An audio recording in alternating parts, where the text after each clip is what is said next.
सभी को मेरा नमस्कार। आज मैं आपको एक ऐसे महान क्रांतिकारी की जीवनी के कुछ पहलुओं से रूबरू करने जा रहा हूं जिनको राजस्थान की जागृति का अग्रदूत महान क्रांतिकारी कहा जाता है।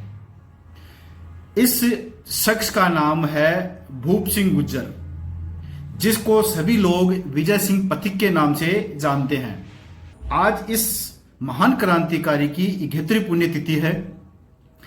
इनका जन्म 27 फरवरी 1882 को उत्तर प्रदेश के बुलंदशहर के गुठावली कला गांव के गुज्जर परिवार में हुआ। इस महान क्रांतिकारी का निधन 28 मई 1954 को मथुरा उत्तर प्रदेश में ही हुआ। विजय सिंह पथिक के परिवार में क्रांतिकारियों ने ही जन्म लिया। इनके दादा इंदर सिंह, जो कि बुलंदशहर के मालागढ़ रियासत के दीवान अर्थात प्रधानमंत्री थे, जिनको 1857 के भारत के प्रथम स्वतंत्रता संग्राम में अंग्रेजों से लड़ते हुए वीरगति को प्राप्त हुई। इनके पिता हमीर सिंह गुज्जर, जिनको क्रांति में भाग लेने पर सरकार ने गिरफ्तार कर लिया था। विजय सिंह पथिक पर इनकी मां कमल कुमारी परिवार की क्रांतिकारी और देशभक्ति से परिपूर्ण जो पृष्ठभूमि है उसका गहरा असर पड़ा और युवा अवस्था में ही इनका संपर्क रास बिहारी बोस, सचिंद्र नाथ सान्याल जैसे महान क्रांतिकारी से हो गया और ये भी उन्हीं के नक्शे कदम पर चल पड़े। 12 दिसंबर 1911 को सम्राट जॉर्ज पंचम ने दिल्ली दरबार में भारत की राजधानी को कोलकाता से दिल्ली स्थानांतरण के लिए घोषणा की, लेकिन वास्तविक स्थानांतरण 1912 में शुरू हुआ।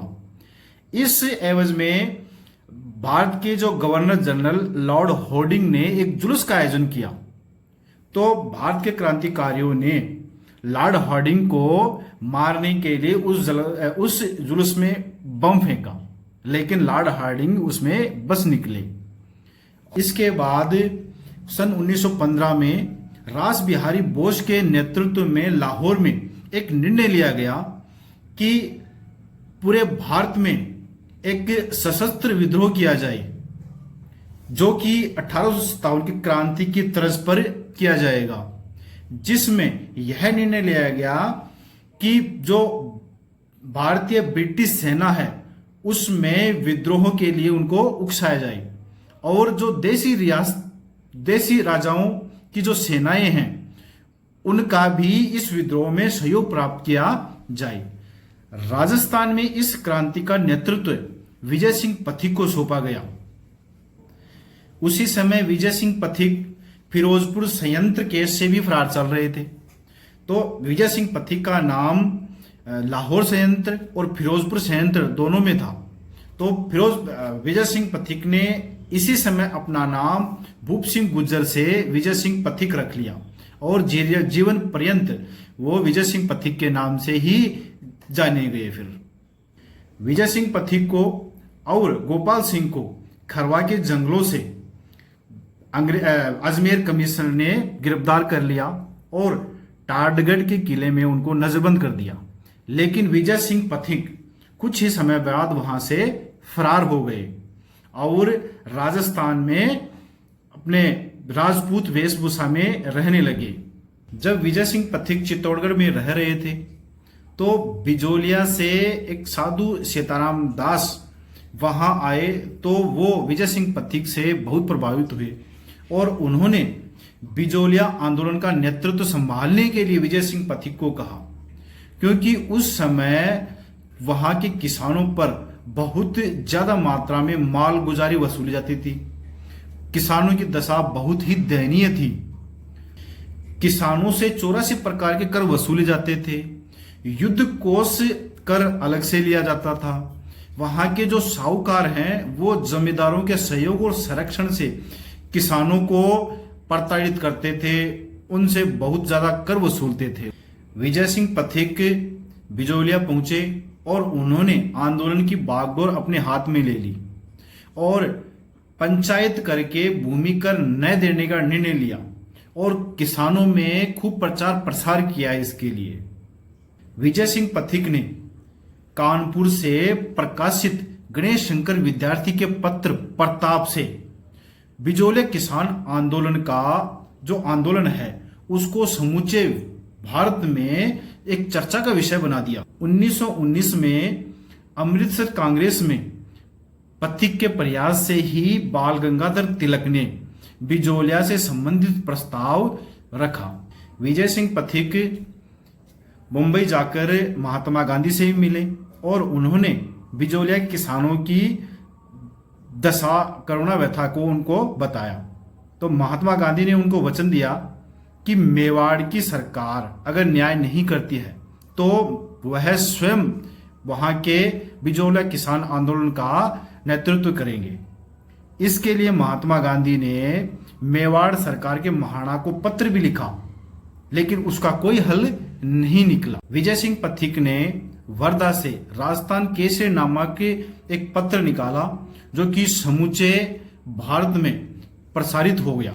विजय सिंह पथिक के प्रयत्न से 1920 में राजस्थान सेवा संघ की स्थापना हुई और प्रदेश में इसकी अलग अलग जगहों पर शाखाएं खोली गई और इस संस्था ने राजस्थान में कई जन आंदोलनों का नेतृत्व भी किया। अजमेर से ही पथिक ने एक नया पत्र नवीन राजस्थान भी प्रकाशित किया। महात्मा गांधी पथिक के बिजोलिया आंदोलन से प्रभावित तो हुए, लेकिन महात्मा गांधी वहां के जो देशी राजाएं और सामंत है उनके प्रति हमेशा नरम ही बने रहे। इस समय कांग्रेस और महात्मा गांधी यह समझने में असफल रहे कि सामंतवाद ही साम्राज्यवाद का स्तंभ है। ब्रिटिश सरकार के साम्राज्यवाद के विनाश के लिए साम्राज्यवादी विरोध संघर्ष के साथ साथ में सामंतवादी विरोध भी आवश्यक था। महात्मा गांधी ने तो अहमदाबाद अधिवेशन में बिजोलिया किसान आंदोलन को हिजरत करने तक की सलाह दे दी। हिजरत मतलब कि अपना क्षेत्र, अपना जो घर बार है वो छोड़ने की सलाह तक दे दी। लेकिन विजय सिंह पथिक इस बात को इनकार कर दिया कि यह काम तो सिर्फ हिजड़ों का ही हो सकता है, मर्दों का नहीं। विजय सिंह पथिक ने राजस्थान सेवा संघ के माध्यम से उदयपुर में एक शक्तिशाली प्रदर्शन किया और अन्य क्षेत्र के किसानों ने भी बिजोलिया किसान आंदोलन से एक प्रेरणा ली और उन्होंने भी जगह जगह किसान आंदोलन किए और राजस्थान में एक लहर सी चल पड़ी जिससे ब्रिटिश सरकार डर गई। इस आंदोलन से सरकार को बोल्शेविक आंदोलन की प्रतीक्षाएं दिखाई देने लग गई और उसी समय कांग्रेस के असहयोग आंदोलन से सरकार की स्थिति और बिगड़ने। अंततः सरकार ने राजस्थान के एजीजी होलैंड को किसानों से बातचीत करने के लिए नियुक्त किया। शीघ्र ही दोनों पक्षों में समझौता हुआ और किसानों की बहुत सी मांगें मान ली गई। लगभग 84 करों में से लगभग 35 कर माफ कर दिए गए। यह किसानों की एक अभूतपूर्व विजय हुई। इससे प्रेरित होकर बेगू में किसान आंदोलन और तीव्र हो गए, जिससे सरकार ने विजय सिंह पथिक को गिरफ्तार कर लिया और 5 वर्ष की सजा सुनाई और लगभग 1927 में विजय सिंह पथिक को वापस रिहा किया गया। पथिक जीवन पर्यंत निस्वार्थ भाव से देश सेवा में जुटे रहे। भारत माता का यह सपूत 28 मई 1954 को चीर निद्रा में सो गया। पथिक की देशभक्ति निस्वार्थ थी। जब वह मरे तो उनके पास संपत्ति के नाम पर कुछ भी नहीं था, जबकि तत्कालीन सरकार के कई मंत्री उनके राजनीतिक शिष्य भी थे। राजस्थान के पूर्व मुख्यमंत्री शिवचरण माथुर ने तो विजय सिंह पथिक का वर्णन राजस्थान की जागृति का अग्रदूत महान क्रांतिकारियों के रूप में भी किया है। विजय सिंह पथिक के नेतृत्व में संचालित बिजोलिया किसान आंदोलन को इतिहासकार देश का पहला किसान आंदोलन मानते हैं। विजय सिंह पथिक क्रांतिकारी और सत्याग्रही होने के अलावा कवि, लेखक और पत्रकार भी थे। इन्होंने अजमेर से नव संदेश और राजस्थान संदेश नाम के हिंदी अखबार भी निकाले हैं। तरुण राजस्थान नाम की एक हिंदी साप्ताहिका में वे राष्ट्रीय पथिक के रूप में अपने विचार व्यक्त किया करते थे। पूरे राजस्थान में राष्ट्रीय पथिक के रूप में वे लोकप्रिय हुए। ऐसे महान क्रांतिकारियों को मेरा सत सत नमन।